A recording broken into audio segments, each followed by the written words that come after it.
नमस्कार दोस्तों, Bhatner IAS YouTube channel पर स्वागत है आपका। मैं नमिंदर संधू आपको पढ़ाने जा रहा हूँ इतिहास, और जिसमें हमारा एनसीईआरटी का इतिहास पढ़ेंगे। इससे पहले आपको हरप्रीत सिंह सर के द्वारा जो एनसीईआरटी कक्षा 6 की हिस्ट्री है वो आपको पढ़ा दी गई है, और कक्षा जो 7th है इसके भी 5 टॉपिक आपको पढ़ा दिए गए हैं। तो आज जो हमारी एनसीईआरटी की जो कक्षा 6 है वहाँ से कक्षा 7 के लेसन 6 से हम आज शुरू करेंगे। तो इससे पहले मैं आपको प्राचीन हिस्ट्री व पूर्व मध्यकाल का जो इतिहास है वो आपको मैं पढ़ा चुका हूँ, और आप उसे प्लेलिस्ट में जाकर के उन क्लास को देख सकते हो। तो आज एनसीईआरटी की कक्षा जो 7 है उसका जो इतिहास है वो आज हम शुरू करेंगे, और जिसका लेसन 6 है वो आज हमारा स्टार्ट करने जा रहे हैं। इस लेसन का जो नाम है नगर, व्यापारी और शिल्पी जन। तो इसमें हम देखेंगे उस समय के जो नगर थे, मध्ययुगीन काल था, उस समय के नगर कैसे थे, किस प्रकार के थे, कितने प्रकार के थे। नगरों में देखें तो हम देखेंगे पत्तन नगर होते थे, प्रशासनिक नगर होते थे, और शिल्पी जो केंद्र होते थे। इसके अलावा हम देखें तो कोई व्यापारिक नगर होते थे और विभिन्न प्रकार के नगर होते थे। तथा इनमें भी हम देखें तो ये सभी पत्तन नगर, व्यापारिक नगर तथा शिल्पी नगर, ये सभी एक ही नगर में भी होते थे। यानी ये सभी जो हमें चीज़ें हैं, इनकी जो विशेषताएं हैं देखने को किसी एक नगर में भी मिलती हैं, जिसमें हम देखेंगे मंदिर नगर, तीर्थ नगर, इन सब की जानकारी आज हम यहाँ से प्राप्त करेंगे। तो चलिए हम शुरू करते हैं एनसीईआरटी की हिस्ट्री। तो हमारा लेसन रहेगा 6ठा लेसन कक्षा 7 का, जिसमें नगर, व्यापारी और शिल्पी जन। सबसे पहले हम देखेंगे प्रशासनिक केंद्र या प्रशासनिक नगर, यहाँ से प्रशासन चलता था।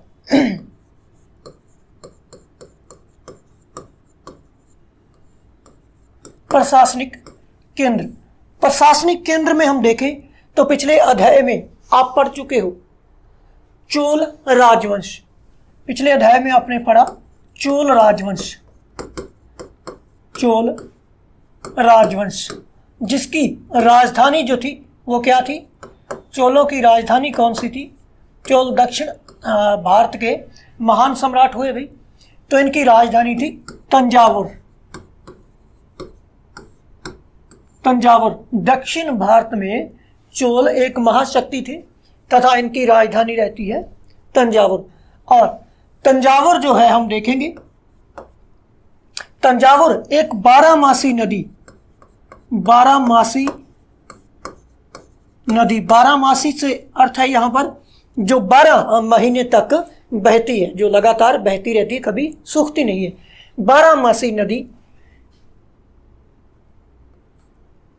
के तट पर तंजावुर था। और वो 12मासी नदी कौन सी थी? कावेरी। कावेरी नदी के तट पर तंजावुर चोलों की राजधानी थी। फिर से मैं बता दूं, प्रशासनिक केंद्र हम यहाँ पर पढ़ रहे हैं, प्रशासनिक केंद्र यहाँ पर हम पढ़ रहे हैं, और यहाँ पर हम देखेंगे चोल राजवंश। चोल राजवंश की जो राजधानी है वो रहती है तंजावुर, और यह तंजावुर कहाँ पर स्थित था? कावेरी नदी के तटीय इलाके में तंजावुर जो नगर है वो यहाँ पर स्थित था। और कावेरी नदी थी जो 12मासी नदी थी, और यह हमेशा यानी कि बहती रहती थी।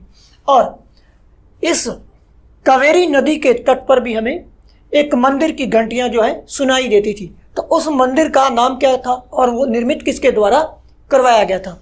तो यहाँ पर हम देखेंगे चोल शासक हुआ एक, चोल शासक, चोल शासक राजराज के द्वारा, राजराज के द्वारा, राजराज के द्वारा राजेश्वर, राजेश्वर मंदिर निर्मित करवाया जाता है। राजराजेश्वर मंदिर निर्मित करवाया जाता है किसके द्वारा? चोल राजराज के द्वारा राज राजेश्वर मंदिर निर्मित करवाया जाता है, जिसकी जो घंटियों की आवाज़ है इस कावेरी नदी के तटीय इलाकों में हमें सुनाई देती थी। जो तंजावुर है यह एक नगर था, मंदिर नगर भी हम इसे कह सकते हैं। तो यहाँ पर हम देखेंगे इस मंदिर की जो वास्तुकार है, इस मंदिर के वास्तुकार की बात करें तो हम इसके जो वास्तुकार हैं, वास्तुकार कौन रहते हैं? कुंजर मल राज पेरुथच्चन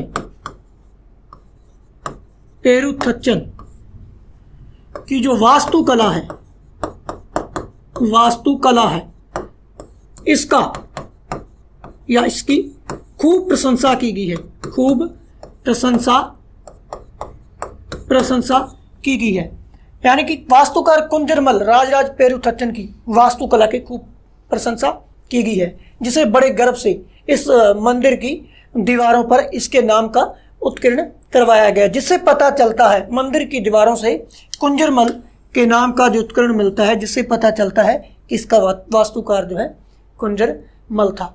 इसके बाद हम अगर देखें इन जो तंजावुर है, इसके अलावा भी हम देखते हैं यहाँ पर हम देखेंगे मंदिर के अलावा क्या देखते हैं? मंदिर के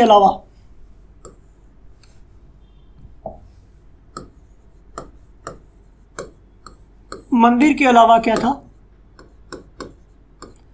मंदिर के अलावा देखेंगे हम यहाँ पर राजमहल जो है इनका भी निर्माण हुआ था। और राजमहलों में क्या होता था? मंडप का निर्माण करवाया जाता था। राजमहलों में क्या होता था?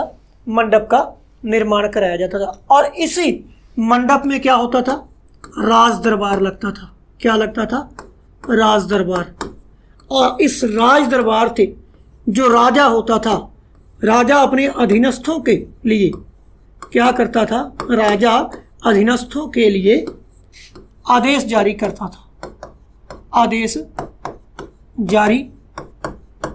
था। इस प्रकार से हम देखेंगे ये मंदिर है। मंदिर के अलावा क्या है? मान के चलिए ये कोई मंदिर है, ठीक है। इस मंदिर के अलावा यहाँ पर राजमहल भी होते थे। क्या होते थे? राजमहल भी होते थे। और इन्हीं राजमहलों में क्या होता था? मंडप होते थे। और इस मंडप में क्या होता था? राज दरबार लगता था। क्या लगता था? राज दरबार लगता था। और यहाँ से जो राजा है अपने अधीनस्थों के लिए आदेश जारी करता था, यानी जो कानून बनते थे वो इन्हीं के माध्यम से जारी होते थे। और इसके बाद हम देखेंगे, आदेश जारी करने के बाद देखेंगे हम ये जो नगर है, यहाँ पर हम देखेंगे ये जो नगर है, नगर बाजारों की हलचल से भरे रहते थे। बाजारों की हलचल से भरे रहते थे। और यहाँ पर कपड़ा, यहाँ पर हम देखेंगे कपड़ा, मसाले व आभूषण जो है, आभूषण बिक्री के लिए आते थे। यानी जो व्यापारी हैं वो बिक्री के लिए इन नगरों में जो बाजार लगते थे उनमें कपड़ा, मसाले व आभूषण लेकर आते थे, अपना सामान बेचते थे और खरीदते थे। इसके बाद हम देखें तो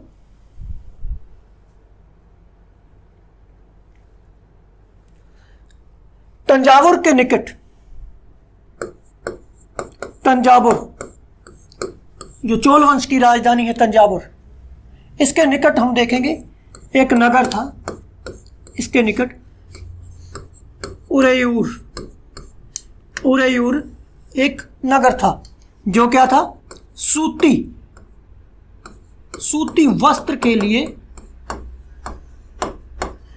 प्रसिद्ध रहता है। तंजावुर के अलावा हम देखें तो इसके निकट उरेयूर एक नगर था जो सूती वस्त्र के लिए उस काल में प्रसिद्ध रहता है। यहाँ का जो सूती वस्त्र है वो काफ़ी फेमस था। तो यहाँ के जो कारीगर थे, शिल्पी थे या सूती वस्त्र को बनाने वाले थे, उनके द्वारा राजा या अभिजात वर्ग, राजा या अभिजात वर्ग के लिए उत्कृष्ट कोटि का सूती जो वस्त्र है तैयार किया जाता था। और जो आम जन लोग हैं, यानी कि जो जनसाधारण है, जनसाधारण के लिए, और यहाँ पर देखेंगे जो जनसाधारण रहता है यानी कि आम प्रजा रहती है, उनके लिए क्या होता था, मोटा सूती वस्त्र तैयार किया जाता था। मोटा सूती वस्त्र भी तैयार किया जाता था। फिर हम देखेंगे इसके अलावा यहाँ पर हम देखेंगे मूर्तिकला भी प्रसिद्ध थी। यहाँ के जो मूर्तिकार थे उनके द्वारा घंटा धातु के दीप बनाए जाते थे और कुछ कांस्य धातु की मूर्तियाँ भी बनाई जाती थी। तो जिनमें हम देखेंगे स्वामी मलई एक जगह है, स्वामी मलई के स्थपति अथवा मूर्तिकार जो है इनके द्वारा कांस्य धातु की मूर्तियां बनाई जाती हैं। क्या किया जाता है, कांस्य धातु की मूर्तियां निर्मित की जाती हैं, कांस्य धातु की मूर्तियां निर्मित की जाती हैं। इसके अलावा हम देखेंगे एक घंटा धातु के दीप भी बनाए जाते थे। क्या किया जाता था, घंटा धातु के दीप भी बनाए जाते थे। अब घंटा धातु इसे क्यों कहा जाता था, क्योंकि हम देखते हैं जो कांसा है, कांसे का निर्माण है जो तांबा व टिन मिलाकर किया जाता था, और ये जो घंटा धातु है इसका जो निर्माण होता था किसी धातु के साथ टिन को मिलाया जाता था। और ये जो टिन है, हम देखेंगे जो टिन धातु है यह जो अन्य धातु से मात्रा में अधिक होती थी, जिसके कारण हम देखेंगे उस मूर्ति का या दीप का जो आवाज़ है उसे हिलाने से या बजाने से जो आवाज़ निकलती थी वो घंटे की भांति निकलती थी, तो जिसे घंटा धातु भी कहा जाता था। फिर हम मूर्ति कला की बात करें तो यहाँ पर लुप्त मोम तकनीक का प्रयोग किया जाता था। अब लुप्त मोम तकनीक क्या थी, लुप्त मोम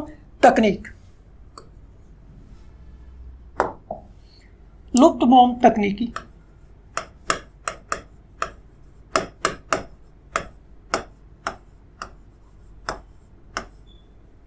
यहाँ पर हम देखें लुप्त मोम तकनीक क्या थी। यहाँ पर हम देखते हैं किसी मूर्ति का निर्माण किया जाता था। मान लो ये कोई मूर्ति है, किसी मूर्ति का निर्माण किया जाता था और इस मूर्ति को मोम से बनाया जाता था। किससे बनाया जाता था, मोम से निर्मित होती थी। तथा इसके जो ऊपर है मूर्ति के ऊपर चिकनी मिट्टी का लेप कर दिया जाता था। क्या किया जाता था, चिकनी मिट्टी का लेप, चिकनी मिट्टी का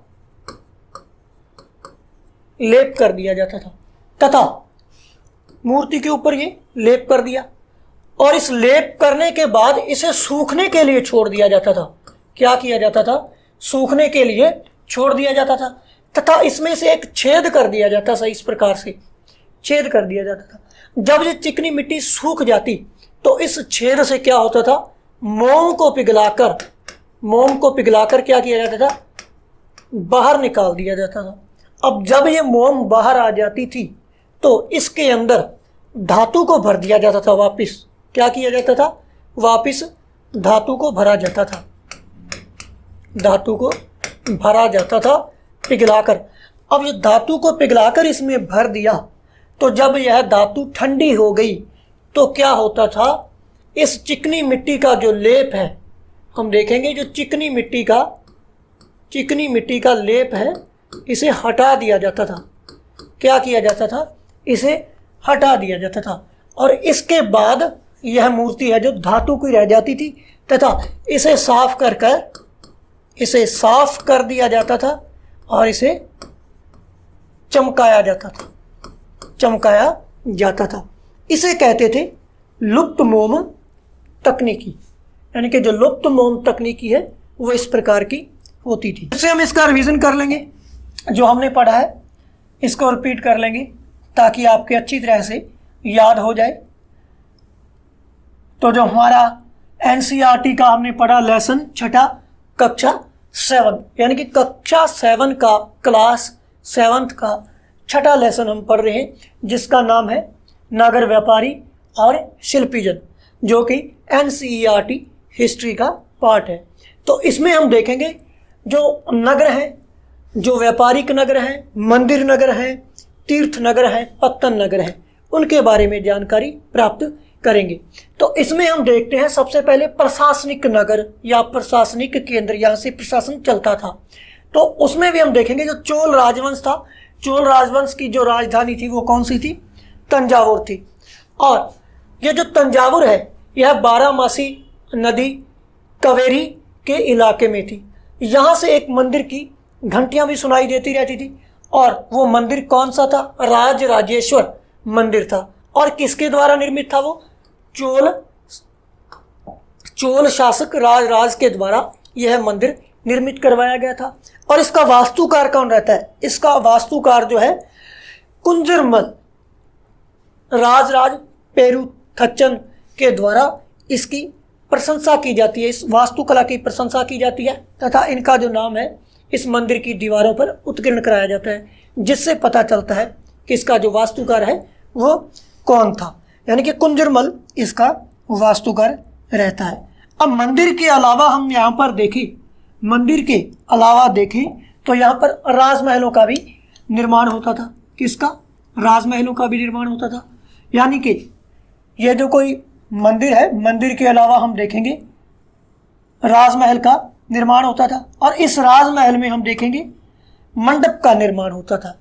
और इस मंडप के अंदर हम देखें तो राज दरबार लगता था, और इसी राज दरबार के अंदर से, जो राज दरबार है, राजा अपने अधीनस्थों के लिए क्या करता था? आदेश जारी करता था।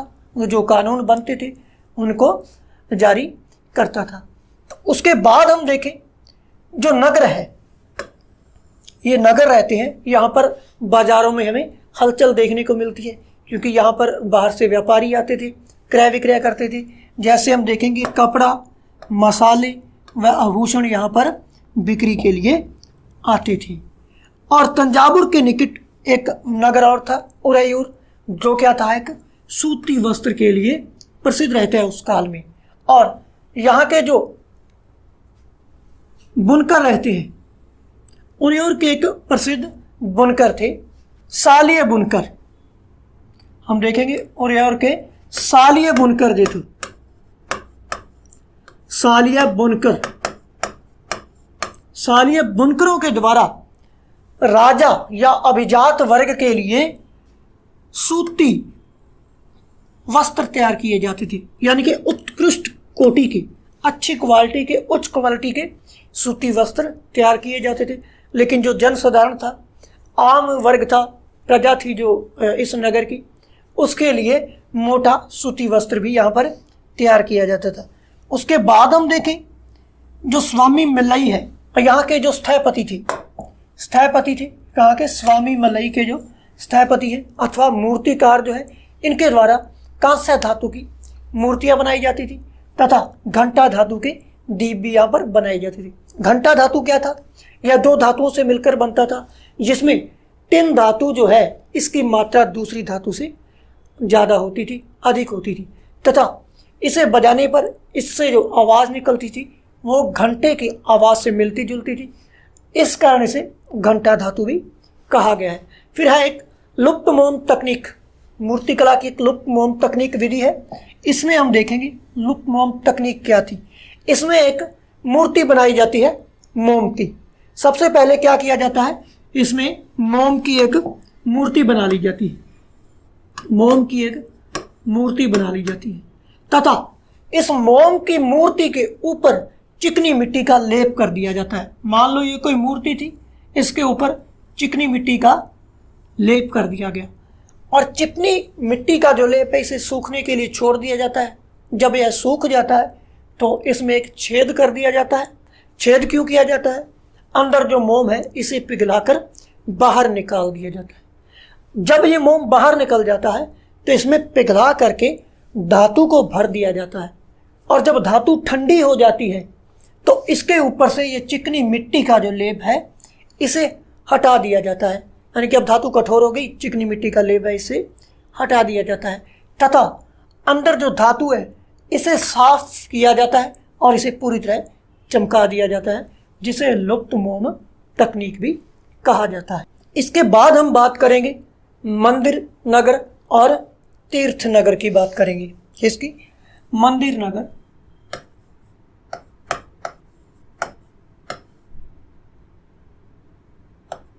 मंदिर नगर व तीर्थ नगर या तीर्थ केंद्र की बात करेंगे। जो तंजावुर है यह एक मंदिर नगर का भी उदाहरण था। पीछे पड़ा जो चोलों की राजधानी हमने तंजावुर, तंजावुर जो है, तंजावुर एक मंदिर नगर का भी उदाहरण है। यानी कि यह एक तंजावुर मंदिर नगर भी था। अब मंदिर नगर का जो नगरीकरण है हमने देखा, मंदिर नगर का जो नगरीकरण है,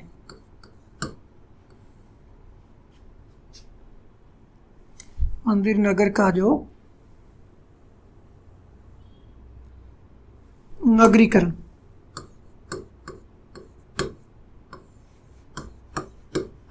नगरीकरण का एक महत्वपूर्ण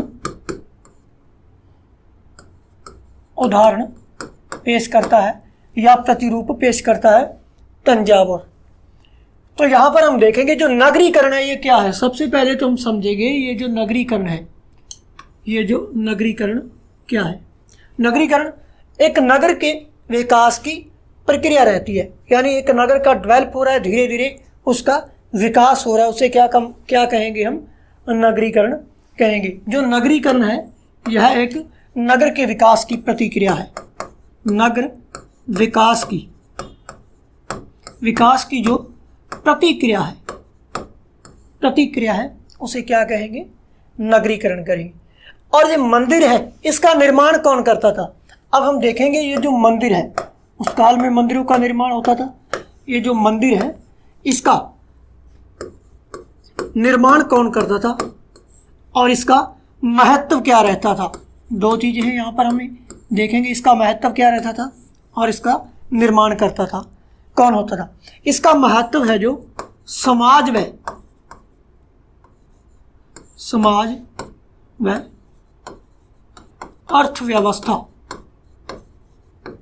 अर्थव्यवस्था में इन मंदिरों का बड़ा योगदान होता था। और इसका निर्माण है जो शासक लोग करते थे। अब शासक लोग जो है इसका निर्माण किस लिए करेंगे? क्या नौबत आ गई, क्या मुसीबत आ गई, या किस कारण करेंगे? अब ये शासक अपने देवी देवताओं के प्रति, देवी देवता के प्रति भक्ति भावना, ये जो भक्ति भाव है उसे दर्शाने के लिए मंदिरों का निर्माण करती थी। अब भक्ति भावना को दर्शाने के लिए मंदिर का निर्माण तो कर दिया गया है, लेकिन इसके निर्वाह के लिए भी तो चाहिए कुछ ना कुछ। मंदिर चलेगा कैसे, इसका निर्वाह कैसे होगा? तो इसके निर्वाह के लिए जो शासक हैं, इन शासकों के द्वारा क्या किया गया? भूमि अनुदान में दी गई। क्या किया गया? भूमि अनुदान में दी जाती थी। भूमि अनुदान में दी जाती थी और धन भी दिया जाता था। क्या किया जाता था? धन भी दिया जाता था। और इस धन से जो है, इस भूमि से जो आय होती थी या धन दिया जाता था, इससे क्या होता था? जो मंदिर के विधि विधान, जो विधि विधान है, विधि विधान व धार्मिक अनुष्ठान है, जो धार्मिक अनुष्ठान है वो इसी धन से होते थे। तथा यहाँ पर जो यात्री आते थे और बाहर से लोग आते थे या पंडित रहते थे, उनको भोजन भी करवाया जाता था। इन मंदिरों में हम देखेंगे, मंदिरों में हम देखें तो जो पंडित रहते थे, जो पंडित या यात्री आते थे, उन्हें क्या किया जाता था? भोजन करवाया जाता था, भोजन करवाया जाता था। अब मंदिर को चलाएगा कौन? मंदिर को चलाने के लिए उसके प्रधान या कर्ता धर्ता या पुजारी लोग होते थे।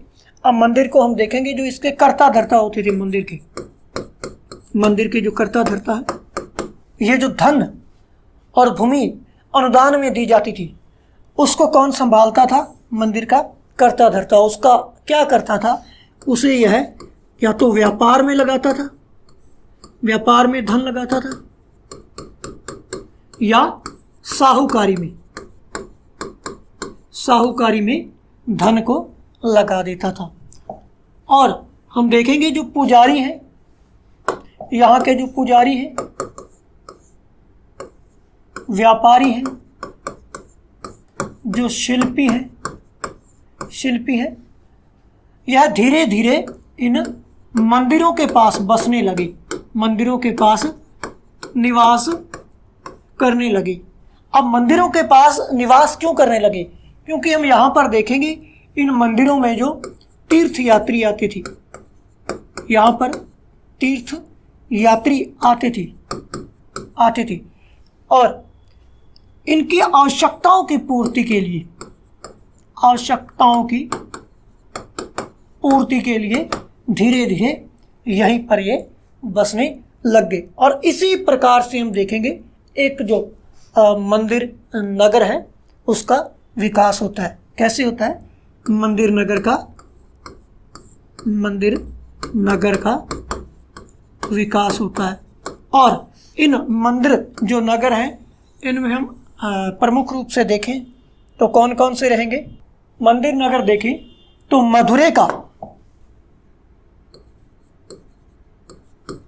मदुरै व आंध्र प्रदेश का हम देखें तो कौन सा मंदिर है? तिरुपति। और तमिलनाडु का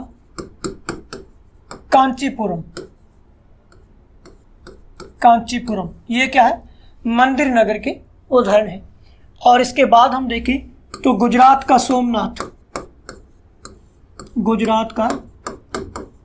जो सोमनाथ है, यह भी मंदिर नगर का उदाहरण है। इसके बाद हम देखें तो भिल स्वामिन जो कहाँ पे? मध्य प्रदेश में है। इसमें हम देखेंगे जो भिल स्वामिन है, जो जिसे वर्तमान में भीलसा या विदिशा भी कहा जाता है। क्या कहा जाता है? विदिशा भी कहा जाता है। यह मंदिर नगरों के उदाहरण है। इसके बाद हम बात करें तो जो तीर्थ नगर है, तीर्थ नगर कौन कौन से रहते हैं? तीर्थ नगर कौन कौन से रहते हैं?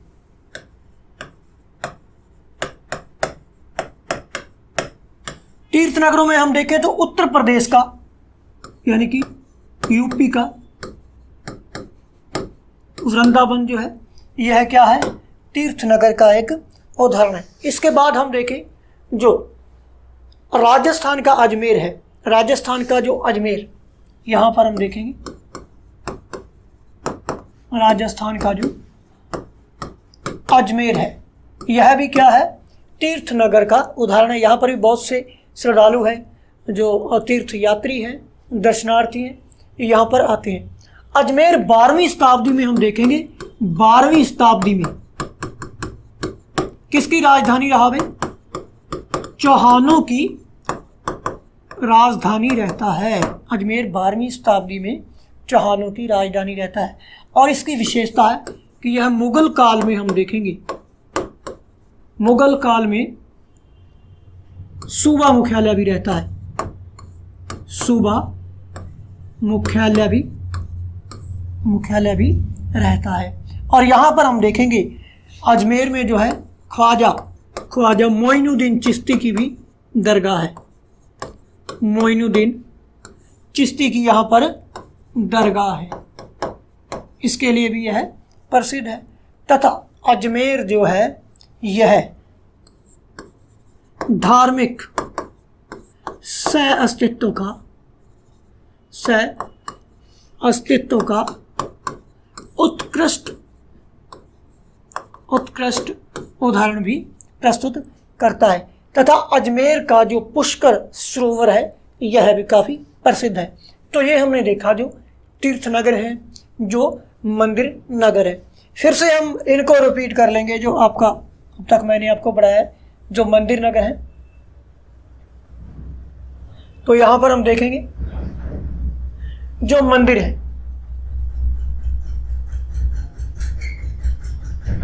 मंदिर नगर व तीर्थ नगर हम पढ़ रहे थे।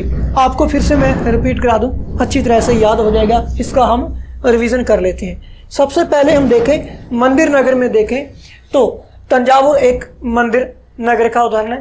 तंजावुर में हम देखेंगे कि मंदिर नगर नगरीकरण का एक महत्वपूर्ण प्रतिरूप है। नगरीकरण यानी किसी नगर के विकास की जो प्रतिक्रिया है वो नगरीकरण कहलाती है। और मंदिरों का जो निर्माण है वो किसके द्वारा करवाया जाता था? मंदिरों का जो निर्माण है वो शासक के द्वारा करवाया जाता था, शासकों के द्वारा करवाया जाता था। और मंदिर का जो महत्व है क्या रहता था? समाज व अर्थव्यवस्था हम देखेंगे, समाज व अर्थव्यवस्था में बड़ा योगदान रहता था। क्योंकि हम देखते हैं शासक लोग जो है मंदिरों को क्या देते थे? भूमि अनुदान देते थे और धन देते थे। धन और भूमि अनुदान शासक के द्वारा मंदिरों को क्यों दिया जाता था, इसके पीछे क्या कारण था? तो उसमें हम देखेंगे जो मंदिर में जो उसके निर्वाह के लिए ऐसा किया जाता था ताकि जो मंदिर में दर्शनार्थी आएंगे या वहाँ पर जो रहने वाले लोग हैं या यहाँ पर जो धार्मिक अनुष्ठान व विधि विधान होते हैं वो इसी अनुदान से चलते थे। तो उसके बाद मंदिरों में पंडित यात्रियों को भोजन भी करवाया जाता था। तो उसके बाद हम देखेंगे जो मंदिर को संभालता कौन था, इसके कर्ता धर्ता थे जो वो मंदिरों में धन जो अनुदान दिया जाता था, भूमि अनुदान दी जाती थी, उसे व्यापार में लगाते थे, साहूकारी में लगाते थे। और धीरे धीरे हम देखते हैं कि इन मंदिरों के पास शिल्पी, पुजारी, व्यापारी यहाँ पर तीर्थ यात्रियों और दर्शनार्थियों की आवश्यकताओं की पूर्ति के लिए यहाँ पर बसते गए, यहाँ पर यानी कि रहने लगी, बसने लगे। क्या करने लगे? बसने लगे। और जिस प्रकार से हम देखते हैं कि एक मंदिर नगर का विकास हो गया। और इस विकास की प्रक्रिया में हम देखेंगे कहाँ कहाँ पर मंदिर नगरों का विकास हुआ। तो उसके उदाहरण के रूप में हम देखते हैं मदुरै व आंध्र प्रदेश में तिरुपति, यह क्या है? एक मंदिर नगर है। और दूसरा हम देखेंगे तमिलनाडु का कांचीपुरम, यह भी एक मंदिर नगर है।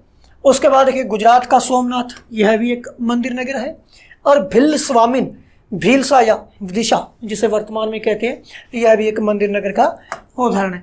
तो इसके बाद हम देखेंगे जो तीर्थ नगर है, तीर्थ नगरों का विकास किस प्रकार से होता है। तीर्थ नगरों में हम देखें तो उत्तर प्रदेश का वृंदावन और राजस्थान का जो अजमेर है 12वीं शताब्दी में चौहानों की राजधानी बनता है। और मुगल काल में क्या है? सूबा मुख्यालय भी रहता है। यहाँ पर एक पुष्कर में सरोवर है जो काफ़ी प्रसिद्ध रहता है। और यहाँ पर हम देखेंगे मोहम्मद गौरी के साथ पृथ्वीराज चौहान तृतीय के समय ख्वाजा मोइनुद्दीन चिश्ती भी यहाँ पर आते हैं, जो इनकी दरगाह के लिए अजमेर का क्षेत्र है वो प्रसिद्ध है। यहाँ पर उर्स भी लगता है, मेला भी लगता है। और अजमेर जो है यह धार्मिक सह अस्तित्व का उत्कृष्ट उदाहरण भी पेश करता है। छोटे नगरों का संजाल, छोटे नगरों का ये संजाल क्या था? हम देखते हैं 8वीं शताब्दी में इस उपमहाद्वीप में छोटे छोटे नगरों का संजाल सा बिछ जाता है, यानी कि बड़े बड़े गांवों से, बड़े बड़े जो गांव होते थे उनसे क्या होता था, इन छोटे छोटे नगरों का संजाल बिछ जाता था। और यहाँ पर हम देखते हैं जो नगर है, ये जो नगर रहता है, इस नगर में हम देखेंगे नगर में क्या होता था, एक मंडपिका होती थी। क्या होता था, एक मंडपिका होती थी, मंडपिका, जिसे मंडी भी कहा जाता था। क्या कहा जाता था, मंडी भी कहा जाता था। और इस मंडी में हम देखेंगे आसपास के जो लोग होते थे, इस मंडी में जो आसपास के लोग हैं, आसपास के लोग क्या करते थे, अपने उत्पाद बेचने के लिए इस मंडी में आया करते थे। कुछ व्यापारी होते थे, यहाँ पर क्रय विक्रय करने आते थे। और इस नगर में हम देखेंगे, नगर की गलियों में दुकानें लगा करती थी, दुकानें लगा करती थी, जिसे क्या कहा जाता था, हट कहा जाता था। क्या कहा जाता था, हट कहा गया था। और बाद में जिसे हाट कहा जाने लगा। क्या कहा जाने लगा, हाट कहा जाने लगा। किसे, हट को हाट कहा जाने लगा। और नगर की गलियों में जो दुकानें लगती थी उसमें हम देखेंगे व्यापारी होते थे, व्यापारी जो होते थे, कुम्हार, सुनार, ये जो दुकानें हैं किनकी होती थी, कुम्हार, सुनार और जो शिल्पी हैं इनकी दुकानें होती थी।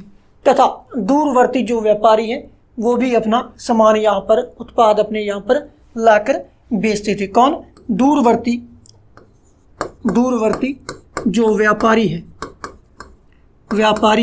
यहाँ पर अपने उत्पाद बेचने के लिए आते थे। जिनमें हम देखेंगे, इन उत्पादों में हम देखें तो इनके उत्पाद क्या रहते हैं, जैसे दालचीनी, मसाले,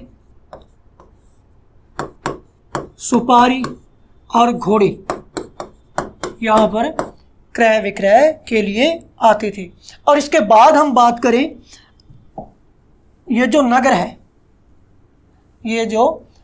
है, इस पर किसी प्रवर्तिकालीन जमींदार द्वारा या प्रवर्तिकालीन सामंत थे उनके द्वारा क्या किया जाता था, इसकी किलेबंदी कर ली जाती थी।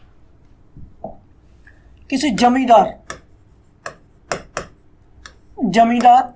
या सामंत के द्वारा क्या किया जाता था, इन नगर की क्या किया जाता था, नगर की किलेबंदी कर ली। अब किलेबंदी क्यों कर ली जाती थी, किलेबंदी की जाती थी इस यहाँ पर इसकी ही चलेगी, इसी सामंत या जमींदार की। अब किलेबंदी क्यों की गई है, क्योंकि यहाँ से अब वो कर वसूल करेगा, यानी टैक्स वसूल करेगा। और इसका जो अधिकार है, टैक्स वसूल करने का जो अधिकार है, वो किसे प्रदान करेगा, अधिकार किसे देगा, वो इसका अधिकार जो है मंदिरों को टैक्स वसूल करने का अधिकार प्रदान कर देगा। जो कर संग्रहण है, हम देखेंगे जो कर संग्रहण है यहाँ से कौन करेगा भाई, महत्वपूर्ण है, मंदिरों द्वारा।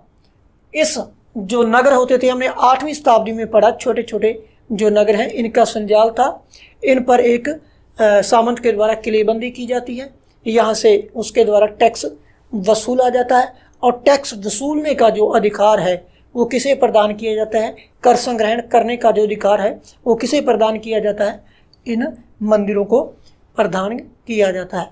अब इसकी जानकारी जो है हमें अभिलेखों से मिलती है। इसकी जानकारी हमें कहाँ से मिलती है, जानकारी मिलती है अभिलेखों से। अभिलेखों से इसकी जानकारी हमें प्राप्त होती है, जिससे पता चलता है कि, जिससे हम देखेंगे कर किन किन वस्तुओं पर कर वसूल किया जाता था, कर वसूल किन किन वस्तुओं पर किया जाता था, जिसमें हम देखेंगे धागा, मक्खन, रंग आदि जो वस्तुएं हैं इनसे कर वसूल किया जाता था। किसके द्वारा? मंदिरों के द्वारा। इसकी जानकारी कहाँ से मिलती है?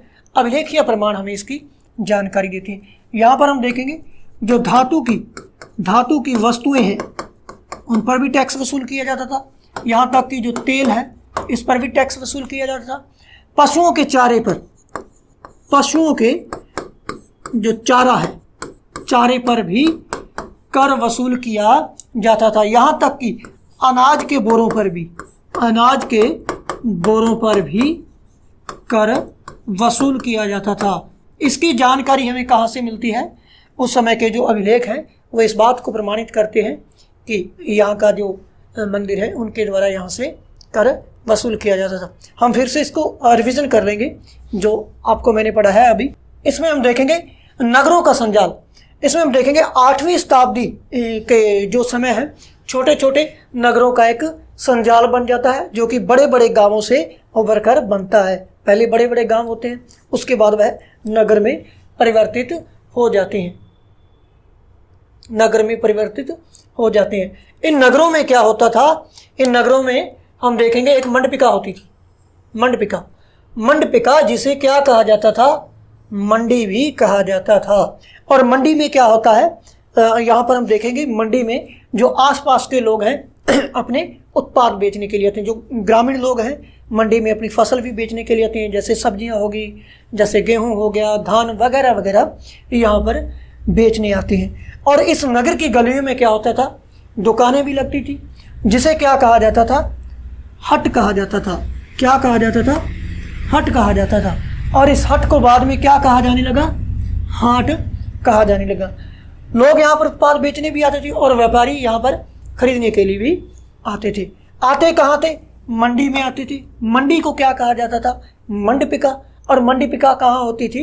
नगर में होती थी। और नगर की गलियों में जो दुकानें लगती थी इन दुकानों को कौन लगाता था? सुनार, कुम्हार, शिल्पी लोग इन दुकानों को लगाते थे। तथा दूरवर्ती व्यापारी भी यहाँ पर अपने क्या उत्पाद बेचने के लिए आते थे। उत्पादों में देखिए दालचीनी, केसर, मसाले, सुपारी, घोड़े आदि यहाँ पर लेकर आते थे।